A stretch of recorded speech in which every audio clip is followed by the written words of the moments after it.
So let's talk about how the American left wing pushes this country more to the right, ironically.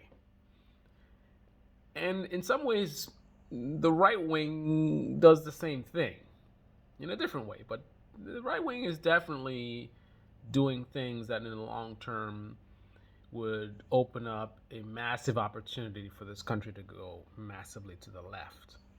But until that happens, like that's a breaking point situation where, no pun intended, where things get that bad that people are so desperate for change that opens up the door for a massive revolution, and the revolution is not going to be moving towards the right. But until then, we have a system set up where the left in this country is, in my view, pushing this country more to the right. How is that possible? Okay. Both the right and the left are not really serious about the things that they talk about a lot. That's not an absolute statement. Obviously, there's some people on the right who are serious, some people on the left who are serious, but I think overall, people are reactionaries, right? If you're on the left, you're consuming content from left leaning influencers, entertainers, characters, and you're kind of nodding along with whatever stuff that they're talking about that's supposed to be, your side, whether it's defund the police or which almost no one knows what defund the police even means, right? And I say that people on the left and the right. Obviously, the true leftists know what defund the police means, but regardless, it's definitely most people talking about defund the police don't even know what it is, especially on the right. But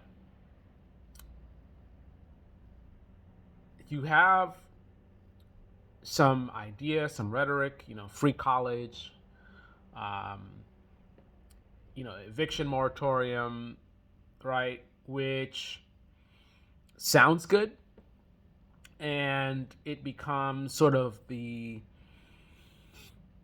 core message on the left, and you have a lot of people who look to these influencers for these ideas, and they just sit there nodding their heads like, yeah, college should be free, right? You have people in these videos, and they very articulate, and they're using fancy words, right? That gives the perception that they really know what they're talking about, and a lot of sophistry, and it sounds good, right? It sounds good. Like, yeah, we should keep people from being homeless, right? Everybody should have a home, right? And the problem comes in with the fact that the people are not really serious. When I say serious, if you're serious, you're going to fully understand what it is you're talking for, advocating for, right? If you want free college, right? If you're out there talking about free college, and you haven't spent any time at all looking into how we got in this place in the first place, right? How do we end up in the situation that we're in now, where college is so expensive? You haven't spent any time trying to understand how the prices have gone to where they are, why it was so much more affordable, why it's not affordable now. If you've only been focused on and repeating free college, college should be free, right? To me, you're unserious, right? You're not serious if that's the extent. Like, you need to fully understand the problem before you can talk to intelligently about the solution. And when you're not intelligent about the problem, you haven't investigated, you haven't looked into it at all. You're just like going along, nodding, yeah, college should be free, defund the police, right? What happens is you allow these clowns in our government, who are definitely not serious about any of this stuff, put together policies that are broken, that are incomplete, that are designed in a way that looks good for them. So it's all about political points or whatever. But since it's not a serious plan, it ends up with serious problems, which somehow magically don't end up being discussed too much in left wing media, especially liberal media. So you went around, pushing some idea that, that's your side, that's what you're not. We're about free college and healthcare, whatever, right? They haven't thought much about it at all.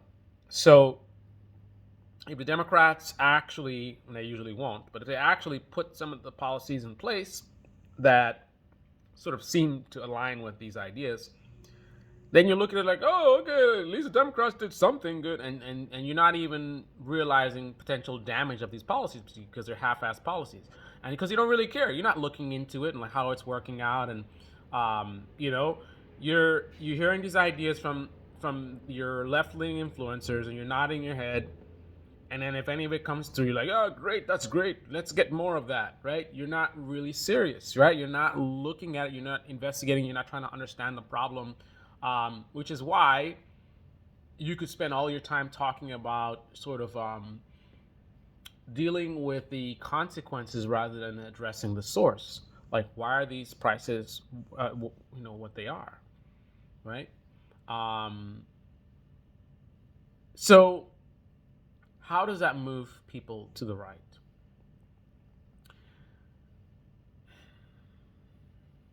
I was thinking about this, and if you were to ask me what policy from the Democrats have I benefited from, I would struggle to tell you like how my life has been positively affected by anything that these Democrats are talking about. Um, Now, if I were super poor, my answer would be a little bit different. Maybe I'd be, I mean, that's not in my nature, but maybe I'd be haven't paid rent in the last year. And if not for the rental protection, I might have been homeless. So then I could say, well, Democrats kept me off the street, right? Um,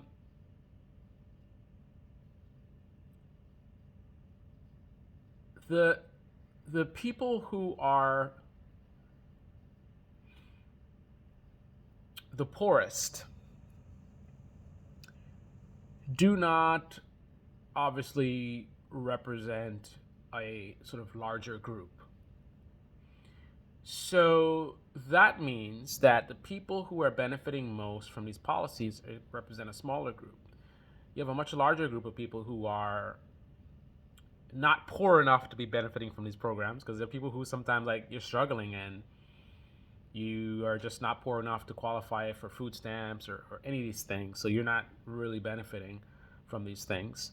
So, you're outside of who is benefiting from their programs. And then you have someone who's on the lower middle income who, you're just like, I'm not really, like, none of the stuff that they're pushing for is really affecting my life. It's not like, oh, wow, thanks to this thing that Obama did, blah, blah, blah, or thanks to something that Biden did, blah, blah, blah.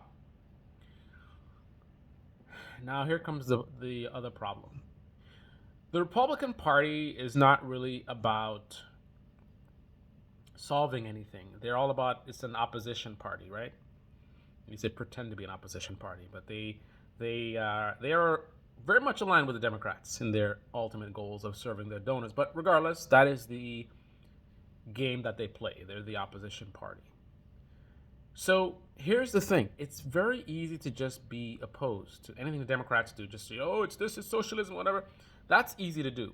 It's very easy to sit there and just point fingers at all the flaws in what Democrats are doing. Oh, look at that! That's a dumb idea. That's a dumb idea, right? It's much harder to build, right? So if the Democrats try to actually do anything, it's going to be challenging because you're trying to solve a problem that's more complex than just pointing the finger.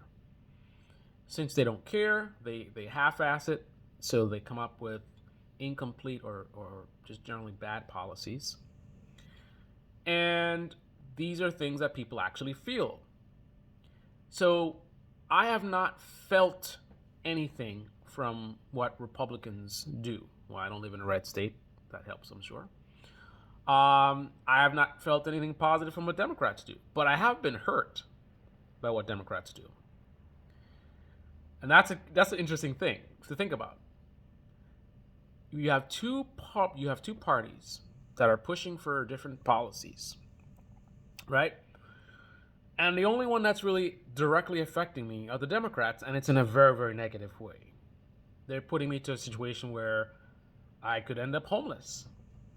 I could lose all my money. They're putting me in a situation where I'm severely financially strained, even though I am certainly upper middle